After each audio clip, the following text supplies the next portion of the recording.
All right, we are joined on Issues and Interviews on Hudson Power Broker by Tom Basile, a longtime guest of the radio show. We had him on in the first year of the radio show over 3 years ago. Tom Basile, thanks for joining us again. Appreciate it. Always great to be with you, Kieran. All right, and you have a new book out. I was just reading about it, and you're very busy with you're a prolific columnist, and your new book is out. It's called Let That Sink In, The Decade of Obama and Trump. Tell us about the book, Tom. Well, you know, as we were turning the calendar to 2020, I started thinking, you know, we've just been through a lot in that last decade. And if we're going to protect American freedom in the 2020s, we need to get a handle and let it sink in of what just happened in the 2010s and in that decade. And so, I've been writing for the last 10 years for publications like Forbes, FoxNews.com, Newsmax, The Washington Times, and others.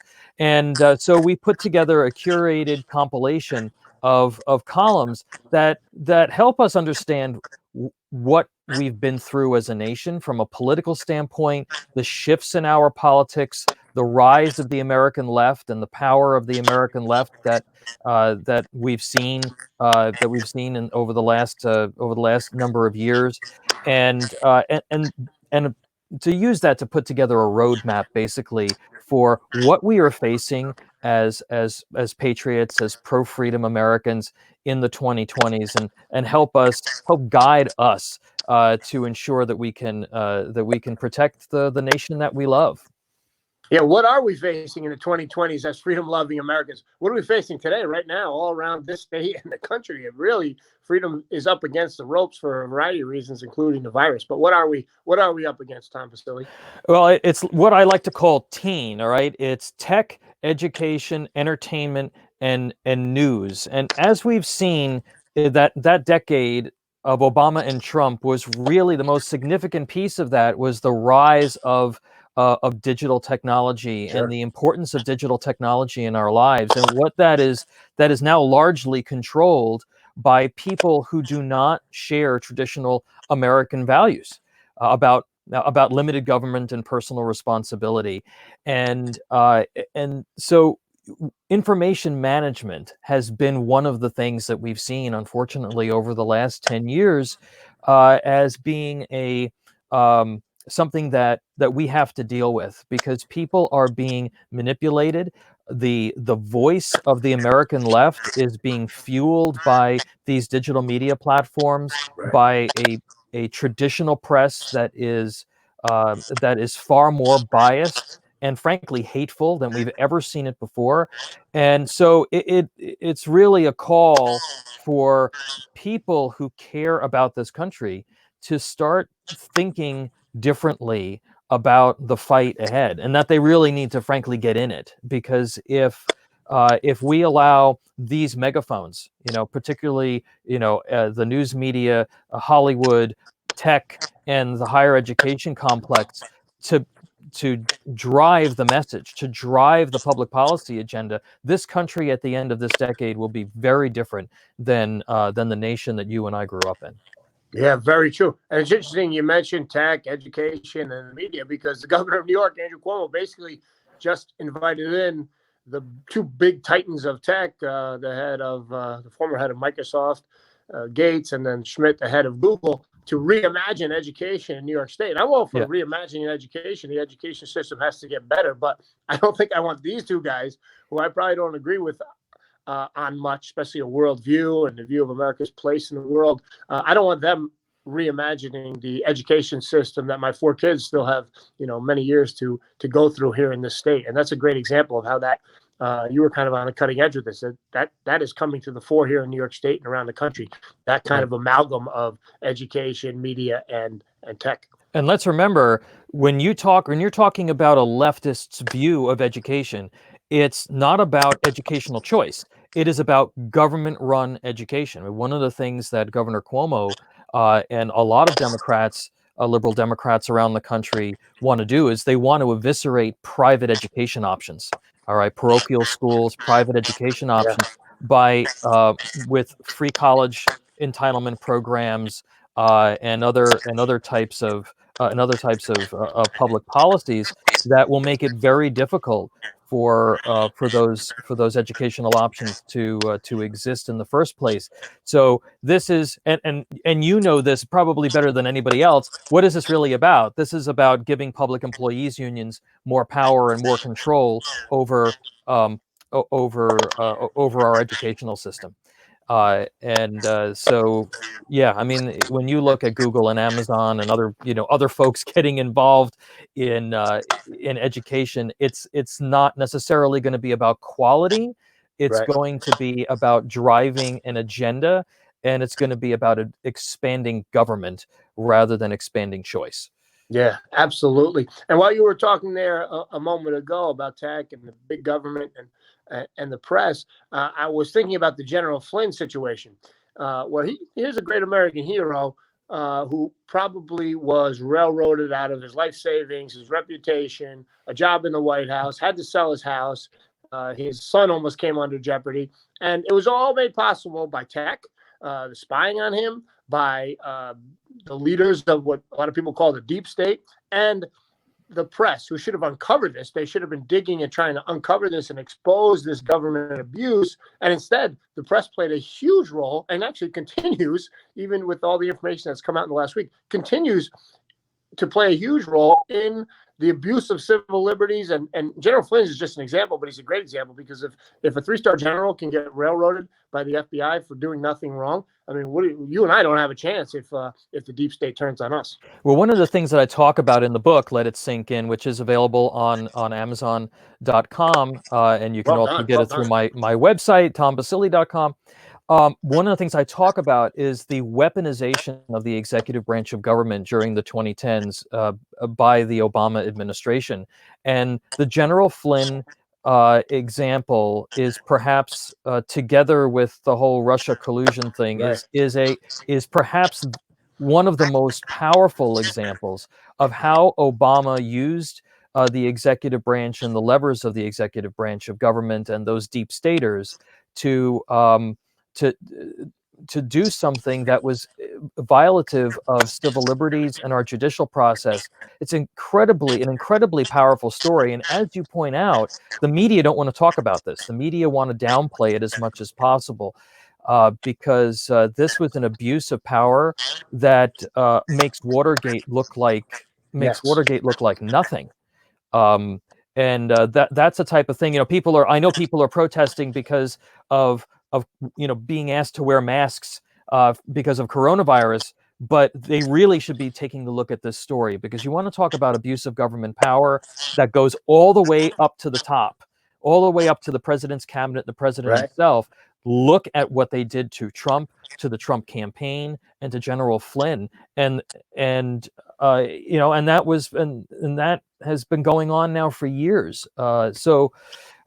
People need to start paying attention to some of these issues that really again can fundamentally change the character of our country. Yeah, no doubt about it. I mean, it's kind of funny because, for my whole youth and going to law school and going to college, the left was the civil libertarians. They were the ones that at least feigned interest in protecting your civil liberties. The American Civil Liberties Union, for example, is a left-wing organization. But really, the big abusers right now in the 2010s, especially as you've noted, are the left, and the way they weaponize government against American citizens. I mean, you look at Carter Page; they tried to destroy his life too. Here's a guy who went to the Naval Academy, was a naval officer, had helped the deep state. Was an asset of the FBI, helping them against Russian nefarious acts, and they used that, and they identified him because of that, and did their best to destroy his life. Now I think he's going to have the last laugh, but I mean, he's been through a tough couple of years, and he's a local guy. He went to Lord's High School in Poughkeepsie, New York. He's actually I didn't realize that. Well, you know why? Because the local media is dead. You would think that the Poughkeepsie Journal would be covering that day and night. I don't think they've ever. I've actually done searches on their website for the name Carter Page, and nothing comes up. They've never covered it. Yeah. Well, look, and if you look at not just this issue, but and I talk about this in the book also, things like Operation Choke Point, which was an effort to go around Congress to regulate industries using the banking system at the Treasury Department and the Department of Justice. The Consumer Financial Protection Bureau during the Obama administration started mining 300 million credit card purchases. They started buying all of the consumer credit card data. So they were monitoring what people were buying when they were asked by Congress why they were doing that. There was a refusal to answer. So there's a lot of this stuff is going on. And, that's why when Donald Trump says, look, we need to break some rice balls here. We need to do something about this abuse. He's absolutely right. No doubt about it. And let's shift gears a little bit, Tom Basile. Hope you can grab the book, Let It Sink In by Tom Basile, The Decade of Obama and Trump. You can get it on his website, tombasile.com. Get it on Amazon or wherever you get fine books. Definitely pick it up. I'm looking forward to picking it up. Let's shift gears a little bit because I read a recent column that you wrote about states like New York, blue states, asking for bailouts due to the coronavirus. Your thoughts on that, Tom? Well, look, I think that state and local governments are all across the country are going to need some assistance. What I think that's really important that we're cautious about is giving folks like Gavin Newsom and Bill de Blasio and Andrew Cuomo and J.B. Pritzker kind of just blank checks, no strings attached, unrestricted funds for states that have been terribly managed from a financial standpoint for decades. J.B. Pritzker, right now, he's raised taxes in Illinois 20 times. Wow. He is $240 billion in the hole because he refuses to reform his public pension system. And the state has the worst credit rating of any state in the country. And I said this on another program. If you've got an uncle that's got 4 DUIs and a gambling problem, and he comes to you and asks you for a check, you don't give it to him. Or if you do, you say, what are you going to use it for? And then you make sure that happens because you don't want to enable bad behavior. And I think that's the big fight that's going to go on in Congress is, okay, Bill de Blasio says he doesn't have any money to open up New York City. Well, Bill de Blasio has put 30,000 new workers on the public payroll since he's been mayor, and he's increased the size of the budget 30%. Andrew Cuomo, who is like the media darling of the coronavirus, never talks about the fact that he's increased the state budget by $40 billion and was $6 billion in the hole coming into 2020. So, and again, I understand that state and local governments are going to need assistance, but should taxpayers in Texas and Florida and North Carolina and Kansas be giving money to Gavin Newsom, who could dump it into welfare programs for illegal immigrants that he's encouraging to come to his state? It doesn't make any sense. So, I'm looking for what are the strings attached that and the accountability regime that can be put in place, and how do we not just pull a number out of the sky like Nancy Pelosi and say, well, let's give them $1 trillion. Yeah. Let's do this in a way that actually makes some sense. Yeah, that's very true. I'm definitely gonna plagiarize your analogy about the drunken uncle with the gambling problem. Ask the first few bucks.